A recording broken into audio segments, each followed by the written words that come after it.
नमस्कार दोस्तों, मैं आपको कहानियों के माध्यम से बता रहा हूँ कि हम लोग अपने जीवन में क्या करते हैं, कैसे विचारों को धारण करते हैं और उसके क्या रिजल्ट्स आते हैं। एक और बहुत ही प्रेरणादायक कहानी है कि एक शिव मंदिर में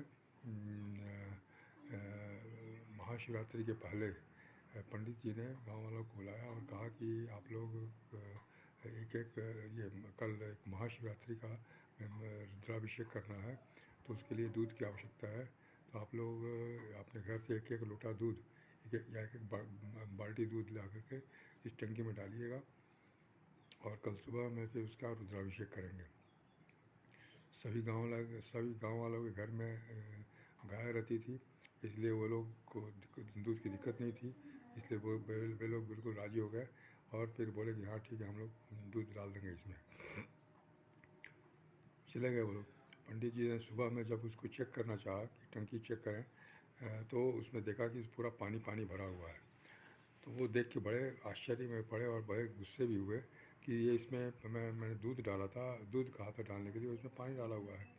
क्या गांव वाले समझे नहीं या क्या किया, बदमाशी किया या शैतानी किया? क्यों इससे पानी से भर दिया? आप कैसे रुद्राभिषेक होगा? उसके बाद उन्होंने गांव वालों को बुलाया और बहुत गुस्से में कहा कि तुम लोगों ने क्या किया है, पूरा पानी पानी भर दिया इस टंकी में, एक बूंद दूध नहीं है। जब मैंने कहा था कि दूध लाना है तो गाँव वाले थोड़े शक पका गए। लेकिन एक व्यक्ति उसने बोला कि देखिए पंडित जी, एक्चुअली मैंने ये सोचा कि सब लोग जब दूध देंगे तो मुझे एक एक बाल्टी पानी देने में क्या दिक्कत है, एक बाल्टी पानी में दे देता हूँ तो क्या है कि मेरा दूध बच जाएगा और बाकी लोग दूध देंगे उसमें पानी हमारा मिल जाएगा। तो दूसरा आदमी बोला कि अरे मैंने भी तो यही सोचा था कि सब लोग दूध डालेंगे तो मैं सिर्फ पानी डाल दूँगा तो उसमें क्या फ़र्क पड़ेगा। तीसरे ने भी कहा। तीसरे से पूरा गांव ये बोलने लगा कि अरे हम लोगों ने तो यही सोचा था कि सब लोग तो पानी दूध डालेंगे ही, मैं पानी डालूंगा तो उसमें क्या फ़र्क पड़ेगा। अब सोचने वाली बात यह है कि ऐसा क्यों हुआ। ऐसा इसलिए हुआ क्योंकि हमारी मानसिकता ऐसी है कि हम अपने आप को बचाना चाहते हैं, अपने आप को आराम में रखना चाहते हैं और दूसरे को सोचते हैं कि वो काम कर देगा। हम ये उम्मीद करते हैं कि दूसरा कोई काम कर देगा हमारे बदले, लेकिन वो भी यही सोचता है कि दूसरा कोई काम कर देगा हमारे बदले। इस तरह से काम बिल्कुल नहीं होता है, काम कोई करता ही नहीं है। तो इसलिए ये सोच जो है हमें ये डुप्लीकेट होता है। जो हम सोचते हैं वही दूसरे भी सोचने लगते हैं, फिर तीसरे भी सोचने लगते हैं। इसलिए पूरा समाज वही सोच रहा है जो हम सोच रहे हैं। इसलिए अगर हमारी सोच अच्छी होगी तो वही सोच सबके अंदर जाएगी और वो भी डुप्लीकेट होगी। इसलिए अगर बुराई हो रही है तो इसका मतलब हमारी सोच बुरी है, इसलिए वो उसका डुप्लीकेशन हो रहा है। और अगर अच्छाई हो रही है तो हम उसके लिए अच्छा कर रहे हैं कहीं, इसलिए अच्छा हो रहा है। इसलिए हमें अपना कंट्रीब्यूशन ज़रूर देना चाहिए। एक और कहानी मैं बताऊंगा जो कि हमारे ही कंट्रीब्यूशन पर डिपेंड करता है। एक बहुत बड़े कवि हरिवंश राय बच्चन हुआ करते थे। उन्होंने अपने जीवन की एक बहुत ही मार्मिक अनुभव सुनाया है उसमें अपने पुस्तक में। ये घटना जो है उनके प्रारंभिक जीवन की है, जबकि वो यंग थे और काफ़ी उनका जीवन कष्टों से भरा था, परेशानियों से भरा था, गरीबी में था और उनके बहुत सारे परेशानियाँ थी, बहुत सारी चिंताएँ थी, बहुत सारे दुख थे उनके। इसलिए वो अपने जो भी रचनाएँ लिखते थे, चाहे स्टोरी लिखें, कहानियाँ लिखें या कविताएँ लिखें, सब में दुख दर्द की ही बात होती थी, जीवन के नकारात्मक पक्ष की ही बात होती थी।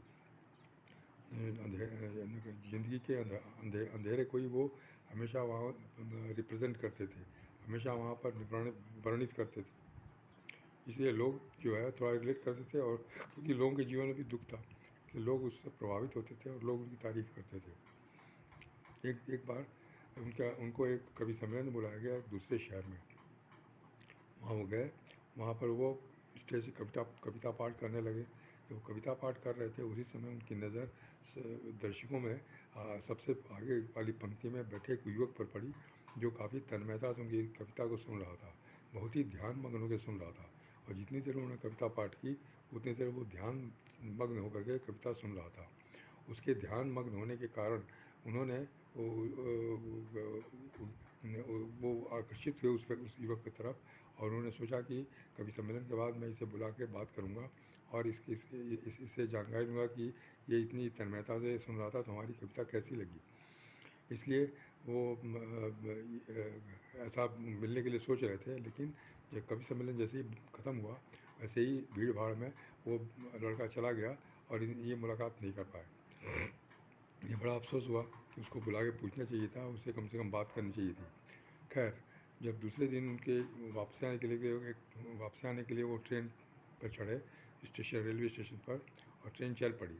तो जैसे ही ट्रेन ने स्पीड पकड़ा, वैसे ही तुरंत थोड़ी दूर जा कर के ट्रेन अचानक रुक गई, बहुत ही झटके के साथ रुक गई।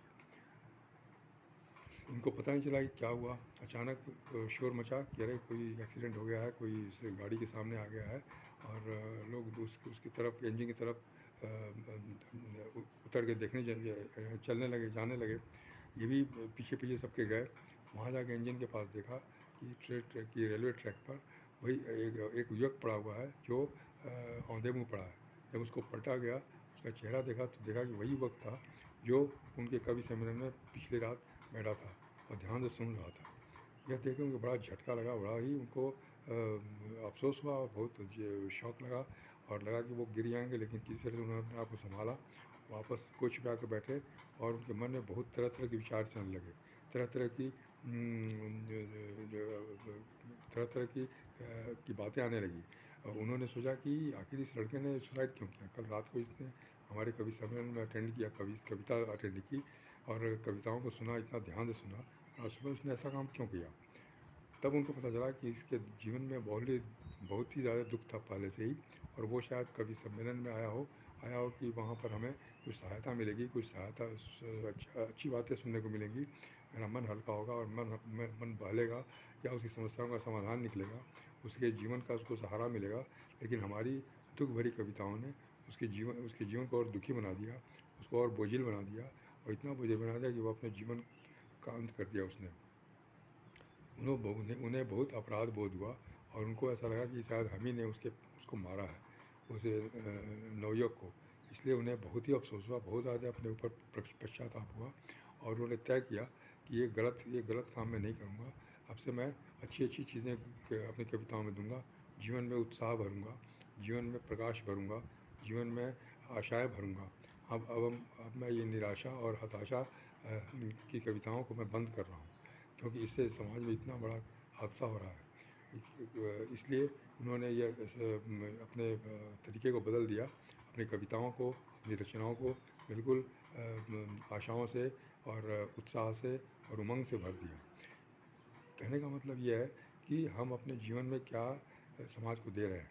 हम अगर बहुत बड़े प्रोफेशनल हैं, हम बहुत बड़े अगर एक्सपर्ट हैं अपने क्षेत्र के, तो हम अपना काम तो कर रहे हैं, लेकिन हम लोगों को क्या दे रहे हैं, लोगों को किस तरह का कंट्रीब्यूशन दे रहे हैं, लोग हमसे क्या पा रहे हैं, क्या उनके ज़िंदगी में कोई सोल्यूशन मिल रहा है, या फिर जहाँ वो हैं वहीं पर रह रहे हैं, या फिर वहाँ से भी पीछे जा रहे हैं। हम उनको कोई मदद नहीं कर रहे हैं, हम उनको कोई सहायता नहीं कर रहे हैं। तो ये भी एक बहुत नेगेटिव चीज़ है। आखिर हमारे एक्सपर्टाइज का क्या मतलब है, आखिर हमारे महत्वपूर्ण होने का क्या मतलब है। हम महत्वपूर्ण हैं, हम बहुत योग्य हैं, या बहुत हम प्रभावशाली हैं, लेकिन लोगों के जीवन में कुछ ऐसे बेहतर अंतर नहीं आ रहा है, तो हमारा कंट्रीब्यूशन क्या है, हमारे महानता का क्या मतलब है। यह बहुत ही सोचने वाली बात है, और हर इंसान को सोचने वाली बात है। आगे मैं और भी एक ऐसी कहानी बताऊँगा जिससे कि आपको एक प्रेरणा मिले। धन्यवाद, नमस्कार।